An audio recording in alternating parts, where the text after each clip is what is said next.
Ya pemirsa, saat ini saya sedang berada di Desa Wisata Gemplong, tepatnya di pengrajin eceng gondok dan juga tenun egel, yang dimana produksi dan penjualannya sudah masuk ke skala internasional yang juga membanggakan Indonesia. Untuk ngobrol lebih lanjutnya, kita sudah berhubung dengan pemilik dari pengrajin tersebut untuk kita tanya-tanyai. Mari.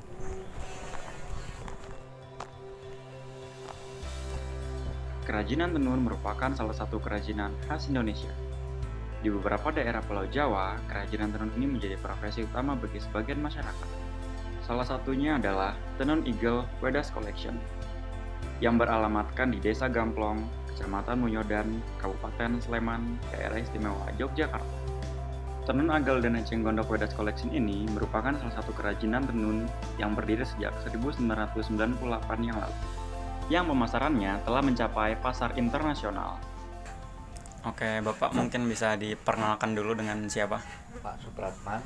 Pak Supratman sebagai apa nih? Ya, sebagai apa ya, pemilik ini. Pemilik pengrajin ini ya, Pak? Ya. Oh. Sebelumnya ini Wedas Collection ini udah sejak kapan, Pak, Ya, memproduksi pengrajin? Dari awal memang dari tahun itu terus ada perkumpulan, terus Tahun berapa itu? tahun 98. Oh, 98. Ya. Itu terus minta nama, ya itu saya kasih nama Wedas Collection. ya. Ada arti tersendiri nggak kenapa Wedas Collection? Ya, karena di sini kan kebanyakan kan craft. Nah, kalau craft kan saya rasanya kalau craft itu cuma sebatas kan. Tapi kalau collection kan bisa berangkat kemana-mana. Nah, itu yang saya dulunya yang saya pikir seperti itu. Untuk kerajinan yang dibuat sama Wedas Collection tuh ada apa aja, Pak? Kalau dari awal tuh macam-macam, Mas. Macam-macam. Iya. Ya ada flismet, ada bahan tas, ada yang jadi tas itu. Untuk alur produksi itu gimana, Pak? Produksi pemasarannya? Kalau pemasaran kadang-kadang itu bayar itu seandainya kalau saya nggak pernah cari bayar, tapi kadang-kadang kalau dulu saya memang sering ikut pameran. Tapi kalau sekarang sudah nggak laku pameran saya. Iya. Iya, udah dikit pameran pengrajin gini ya. Jarang terlihat Kalau juga. Dulu memang saya mungkin agak sering waktu awal-awal itu. Tapi ya dari dinas yang ngajak. Untuk barang-barang yang diproduksi itu sudah sampai mana aja, Pak, penjualannya? Wah, saya mungkin kalau di luar negeri itu banyak, ada yang di Jepang juga pernah. Sakitan 2 kali 3 kali itu pernah. Udah internasional berarti skalanya. Korea itu nganti Korea.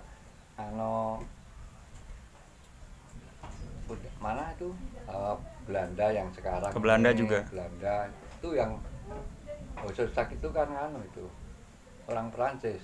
Itu mereka mesannya banyak begitu atau gimana? Pemesanannya?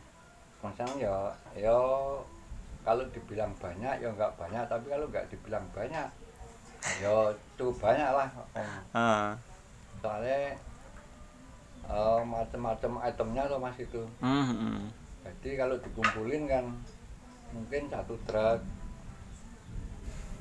Jadi ya sekarang satu item itu 300, seperti bantal itu 300. Terus item lainnya tas ini mungkin 400. Terus lainnya lagi ada, pokoknya kalau biasanya kalau saya muat kadang sekali kirim itu ya setengah kontainer lah kalau dengan. Oh. Itu biasanya untuk dijual lagi di sana ya, Pak? Iya. Di negaranya. Iya, dijual lagi di sana, Mas. Kalau itu memang orang bisnis itu. Iya. Jadi bayarnya itu biasanya setahun 2 kali ke sini. Harganya itu sama yang kayak dijual di sini atau gimana? Pemasaran di Indonesia? Kalau harganya ya jauh, Mas. Dibedain ya? Iya. Nah, di sini saya jual 150, di sana paling enggak itu 260, 240 lah. Iya. tapi kualitasnya juga beda. Oh beda. Ya, kalau yang dikirim keluar itu memang kualitasnya bonafit bener mas. Ya seperti tas-tas yang di dalam itu kan barang eksporan semua itu. Ini kan penjualannya udah sampai skala internasional. Nah, awal mula Bapak tahu atau minat untuk mempelajari kerajinan seperti ini tuh awalnya gimana, Pak? Ya itu awalnya saya harus menghidupi 3 anak. Waktu sekolah itu kan Krismon antara. Itu ya, itu saya bukannya tertarik, tapi saya dipaksa harus kerja keras dulunya itu. Kalau tertariknya mungkin saya belum tentu tertarik bener. Untuk apa bahan dasarnya itu kenapa memilih tenun agel dan eceng gondok itu kenapa, Pak? Ya itu kan dulunya kan saya pernah ikut supplier sekarang yang jadi Doa itu. Sebelum Doa kan itu Rit Duta Pratama itu. Saya kan setor ke sana, saya belajarnya kan dari sana.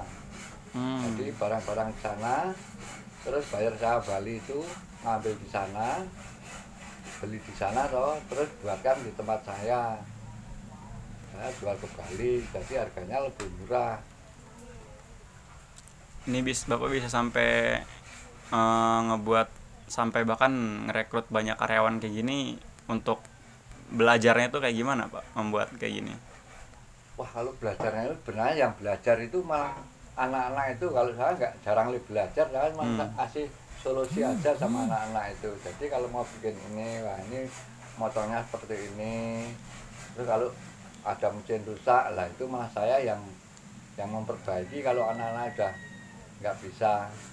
Itu kalau masalah kebenaran saya itu memang saya buta ilmu mas, saya itu sebenarnya sekolah aja nggak bener saya tuh dulu. Jadi saya masih kerja 2 bulan. Orderan pemesanan itu biasanya pemesan suka nge-request gitu nggak sih, Pak, barang-barang ini misalnya mau model ini atau tipe ini itu bisa gitu? Jadi kalau awalnya memang buyer kan ngasih tahu seperti itu, Pak besok saya mau bulan depan atau besok mau ke sini.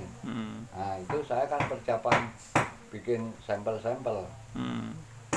Jadi seandainya sampel yang nggak laku ya udah saya ini rugi ini. Kalau dijual di sini kalau laku ya dapat untung, kalau enggak ya kita rugi ini. Tapi lainnya kan ada yang laku. Jadi harus menyiapkan sampel-sampel mas kalau ada bayar itu. Ya seperti orang pameran itu, jadi ditata rapi tempat-tempat yang nanti mau dilihat oleh buyer. Jadi kalau buyer itu sampai di gudang pun mesti dicek punya apa bapak kan gitu. Bapak ini kan sudah sejak lama dari tahun 98 ya Pak. Iya. Produksi ini apa kerajinan-kerajinan tradisional.